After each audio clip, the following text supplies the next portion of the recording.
Mouah, bonjour! Undertale, créé le 15 septembre 2015 par Robert F. Fox, aussi appelé Toby Fox, est un jeu bien, oserais-je le dire, le meilleur jeu du monde. Mais Val, on ne peut pas faire un consensus sur la qualité d'une œuvre de culture. Par conséquent, on ne peut déterminer qu'une œuvre est la meilleure du monde. Sur ce, je vous répondrai ta gueule, car en effet, Après maintes j'ai recherches, découverte, j'ai trouvé la vérité, expliquant que ce jeu soit le meilleur, et je vais vous l'expliquer en 7 points. Premièrement, le pitch de base. Secondement, l'histoire qu'on joue. Troisièmement, le gameplay. Quatrièmement, le lore. Cinquièmement, la musique et les graphismes. Sixièmement, le côté culturel. Et septièmement, le côté des fans, aka la partie «Oh mon dieu, cette commu est en rabbit hole gigantesque». Enfin voilà, moi, Valérian Léopold Vincent Somat Dodin, va vous expliquer pourquoi Undertale est le meilleur jeu de tous les temps.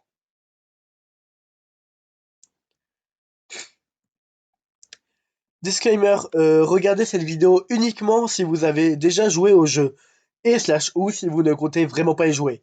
Parce que si vous êtes un peu curieux et que vous voulez juste vous renseigner, jouez au jeu vous-même. Cette vidéo ne fera que gâcher votre expérience.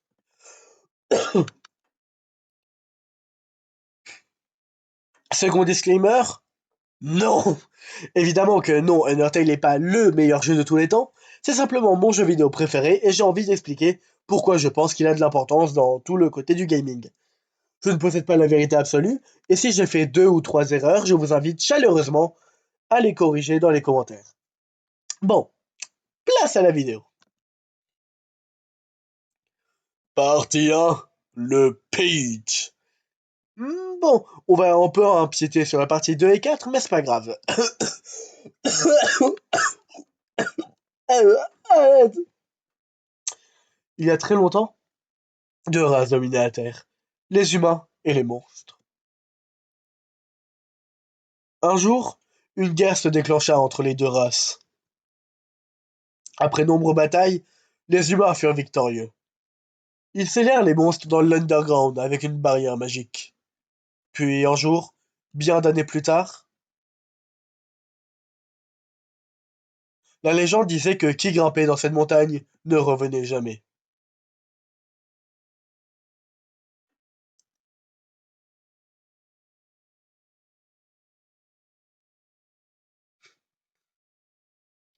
Et ça, le con qui est tombé dans le trou, c'est vous.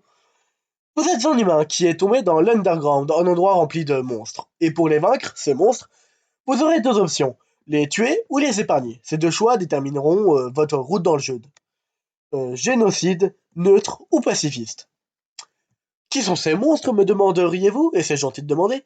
Eh bien, ce sont soit des PNJ un peu tout random que tout le monde s'en fout, soit les persos les plus attachants que vous ne verrez jamais. Et c'est à peu près tout pour le pitch de base. Partie 2, l'histoire. Mais, avant toute chose, un dernier avertissement. Si vous n'avez jamais joué au jeu, partez de cette vidéo. Jouez-y. Je sais qu'il n'y a que deux choses qui auraient pu me ruiner l'expérience de ce jeu. Ces deux choses étant qu'on me le survende, comme je suis en train de le faire, et secondement, qu'on me spoil l'histoire, parce que... bonjour, ici Val du montage. En fait, de base, je devais faire une vraie section pour parler d'Undertale, mais oh, j'ai pas eu le temps. Donc, voici Undertale in a nutshell. Cette vidéo est bien. Allez, salut. Hi, I'm a small yellow boy slash girl with an ugly haircut. Oh no hole. Hi, I'm Flower. Oh wow. Just kidding, I'm Evil Flower. Oh no. Kick. Hi, I'm Thrill the Goat Mommy. Oh wow. Hi, I'm Sandpaper the Skeleton. I make bad puns and I am mysterious. Oh wow. Hi, I'm Paper the Skeleton and I like noodles. Oh wow. Hi, I'm a ghost with crippling depression. Oh wow.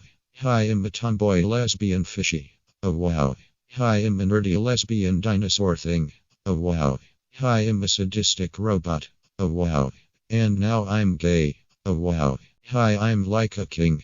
I need souls. Oh no. Give me your souls. No. Give me your souls. No. Let's fight. No. Too bad. No. Okay, you win. I am a flower and I am evil. Oh no. I kill your friends. Oh no. Now I'm a goat. Oh. Let's fight. No. Let's fight. No. Okay, you win. Now friends are back. We all live happy after. Partie 3, le gameplay. Le gameplay d'Undertale, et plus spécifiquement son système de combat, est vraiment bien.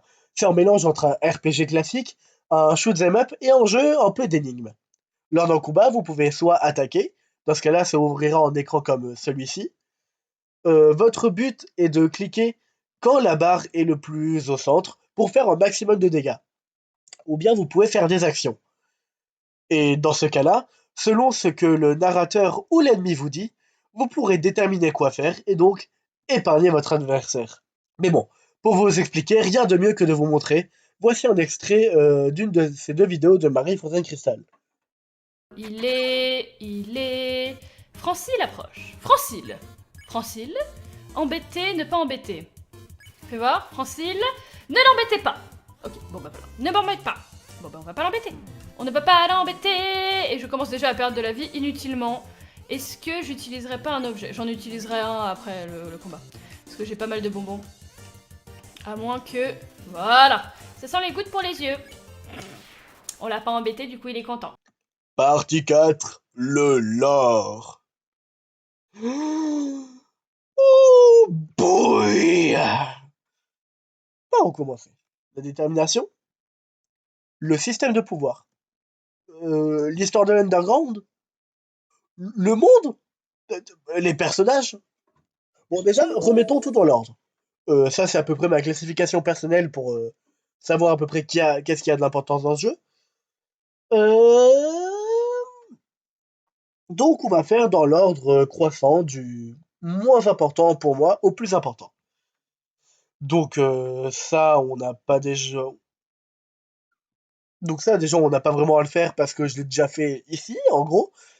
Et comme ça et ça va plus ou moins ensemble, eh bien, traitons-les ensemble. Let's go! Passons en mode cours. Blou blou. Est-ce que je vais faire une voix pour ça? J'essaie de faire une voix. Je vois comment ça se tient. Et, donc, deux sources de pouvoir, la détermination et la magie. Voici leurs avantages et leurs inconvénients. Maîtrisés respectivement par les humains et les monstres, De recharger la Voilà. sauvegarde. Et donc ce Lorsqu'un pouvoir humain change d'utilisateur la selon les détermination conditions présentes dans son âme permet à cette dernière de subsister encore quelques instants, ce qui peut permettre à un monstre d'absorber son âme et de devenir une version très bœuf de lui-même. Cette détermination le rend déjà déterminé. Il a le pouvoir du tryhard. Tryhard représenté par le bouton reset. Car la personne avec le plus de détermination dans l'univers de Undertale a le pouvoir du reset.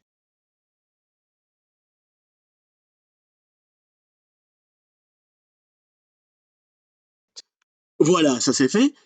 C'est un peu le truc de base, voilà. Bon, hein, arrêtez d'être con. Maintenant, l'histoire du passé. Donc, en gros, Asgore, après avoir été scellé dans l'Underground, se réfugie le plus loin possible de la barrière, de peur que les humains attaquent de nouveau, puisque tu peux entrer par la barrière, mais pas sortir par la barrière. Sauf si on a une âme humaine et une âme de monstre. Donc il se plonge au fond de l'Underground, il crée sa ville, mais il n'a pas la haine des humains, donc ça va. C'est un pacifiste de base. Donc un jour un humain tombe, Kara, PS, on ne sait pas si Kara est un garçon ou une fille, je propose qu'on s'en foute et qu'on dise qui est les non-binaires.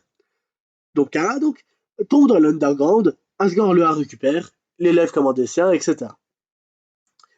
Cet humain va devenir le meilleur ami d'Azriel, le fils d'Asgore. Sauf qu'un jour, ils vont faire une grosse connerie. Au lieu de prendre du beurre, ils vont prendre des butterscotch. Une fleur giga toxique sa mère. Donc Asgore va tomber extrêmement malade. Et Kara, qui se sent pas giga bien de sa condition d'humain, va se dire, bête d'idée, je vais en manger, je vais décéder, Azriel, là, tu prends mon âme, et comme ça, tu sors de l'Underground. Donc de base, Azriel, il est pas partant, mais Kara réussit à le convaincre, en disant que du coup, ils seront forts, et ils pourront libérer tout le monde. Ils réalisent pas forcément que Kara va vraiment mourir, donc ils le font vraiment. Un peu plus tard, Kara est vraiment mourant, et tout le monde s'inquiète. Asgore sort même sa phrase fétiche, à savoir tu ne peux pas abandonner, tu dois rester déterminé. Tu es l'avenir des monstres et des humains. Mais ça sert à rien. Kara meurt, et avant de mourir, demande à Azriel de l'emmener aux fleurs de son village, parce que c'est sa dernière volonté. Donc Azriel l'emmène, mais sur son chemin, nombre d'humains pensent qu'Azriel a tué Kara, et donc l'attaque. Azriel, aussi pacifiste que son père, ne rend aucun coup. Et même s'il a absorbé l'âme de Kara, donc il est giga puissant, il reste mortel et faible contre autant d'humains, sachant que les âmes d'humains sont extrêmement plus fortes que les âmes de monstres. Mais il survit. La dernière volonté de son ancien ami étant réalisée, il exécute la sienne, rentré chez lui. Arrivé chez lui, il s'écroule d'épuisement sur un parterre de fleurs, tout comme le corps de son ami a été disposé, et meurt. Dévasté d'avoir perdu ses 2 enfants en une nuit, Asgore déclare une nouvelle guerre aux humains, ordonnant la mort de tous les humains qui viendraient tomber dans l'Underground. Sa femme, Toriel, ne pouvant supporter la décision de son mari, le fuit et s'exile dans les ruines, où elle recueillera les humains tombés et essaiera de les protéger d'Asgore, qui, quant à lui, toujours en deuil, mènera son combat sans relâche, malgré sa tourmente et ses regrets. Et longtemps plus tard, il ne lui reste plus qu'une âme à récolter pour s'enfuir de l'Underground. Lui et son peuple. Vous êtes la dernière âme. Ah, et aussi, le parterre de fleurs a récupéré l'âme d'Azriel, puisqu'il n'est pas mort avec la détermination, donc ça devient une fleur, mais qui a pas d'âme, enfin, c'est chelou, donc il ne peut pas ressentir de sentiments autres que le plaisir de tuer.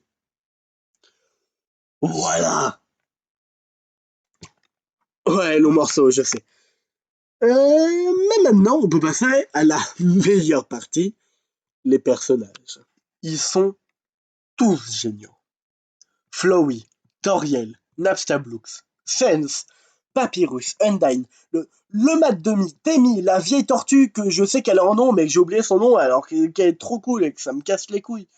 Le Monster Kid. Je suis perdu dans mes notes. Aidez-moi, je suis perdu dans mes notes.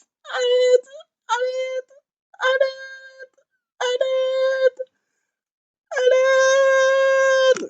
Alphys, Métaton, Asgore et Azriel. J'ai pas les mots pour vous dire à quel point je les aime tous. Donc je vais juste vous les décrire. Parce que même si normalement vous êtes censé avoir joué au jeu, comme je vous l'ai dit plus tôt, je vais quand même le faire. Genre il y a Flowey, la fleur psychopathe au sens littéral du terme, puisqu'il est physiquement et mentalement incapable de ressentir des émotions, notamment l'empathie. Napstablook, le fantôme dépressif et mélomane, mais qui est chouette. Toriel, c'est ta maman qui est trop gentille et qui tient à toi et qui veut te protéger et que selon internet, Mimilkers, Sense, le squelette edgy qui fait des blagues mais qui sait être sérieux quand il y a besoin. Il est overrated mais il est quand même cool. Papyrus, le Count, Undyne, la lesbienne chaotique que c'est la meilleure personne au monde, en dessous de ma sœur et de ma meilleure amie mais quand même. Le Mat Demi qui est fou et qui a la meilleure musique, on y reviendra. Temi, moi du passé, le vieux qui te raconte tout le lore et qui est le seul à ne pas fuir en génocide, courageux le papy, le Monster Kid, le gamin un peu insupportable, mais qui se sacrifie plus ou moins pour sauver ta vie. PS, je le ship avec Frisk. Alphys, la scientifique lesbienne nerd fan d'Amine, oui Valérian Damine, Alphys, la scientifique lesbienne nerd fan d'anime et qui est mal à l'aise socialement. C'est un reflet du joueur. Métaton, le goofy murder charisma glam robot ultime. D'ailleurs, Smash. Asgore, la personne tourmentée par ses remords et ses responsabilités, qui veut simplement la paix, mais qui ne peut pas l'avoir après tant d'années, mais qui a une de ses rédemptions. Et Azriel, ton meilleur ami, qui est la raison pour laquelle ce jeu m'a fait pleurer. C'est à cause de lui que ce jeu, c'est mon jeu préféré. Voilà. Pas grand chose d'autre à ajouter. Hein. Voilà. Partie 5. Le pixel art et la musique. Là-dessus, j'ai pas grand chose à dire. Juste profiter. Partie 6. Un fondateur.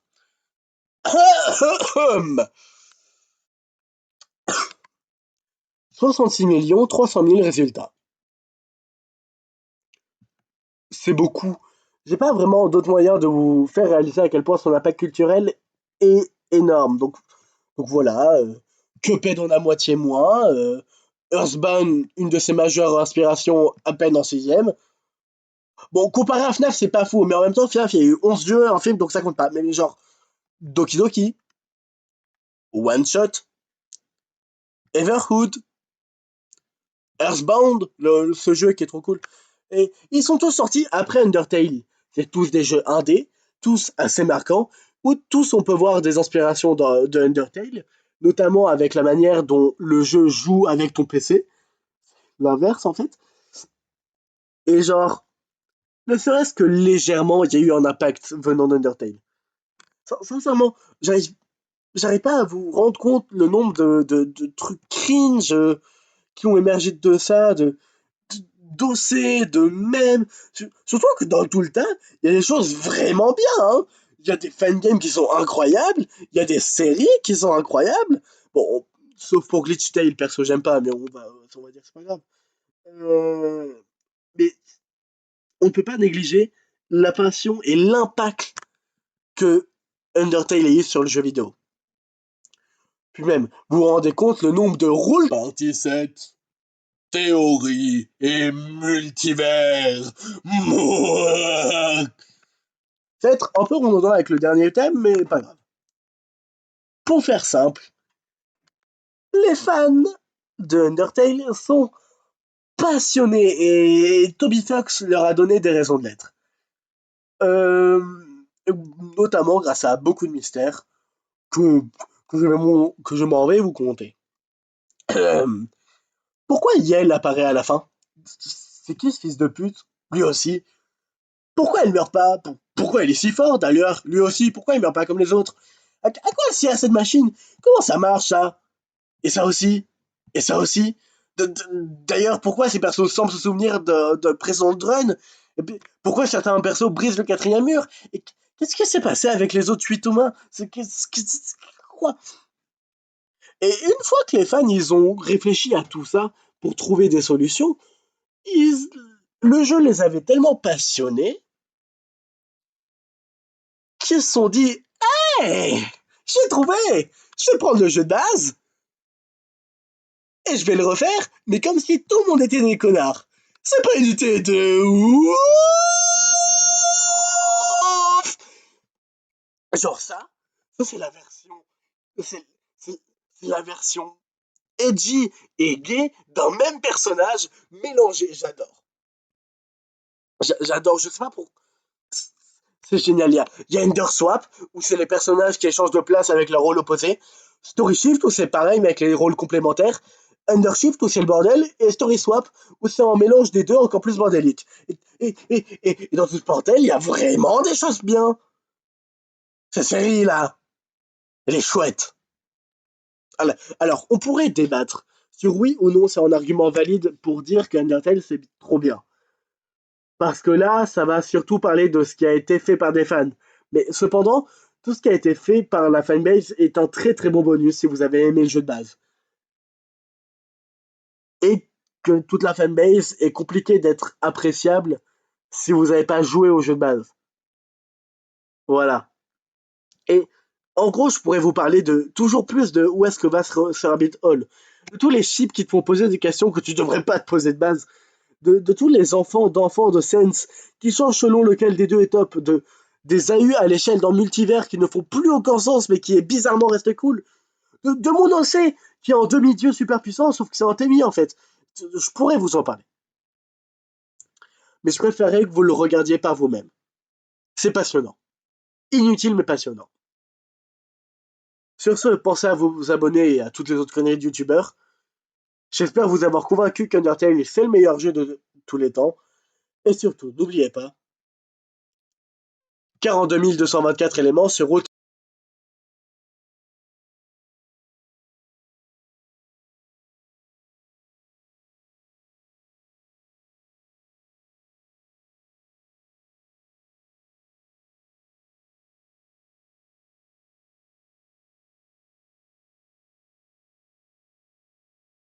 Arrivé chez Lee, il s'écroule, d'épuisement sur le cerf. Ouah, le français, Valérian, le français.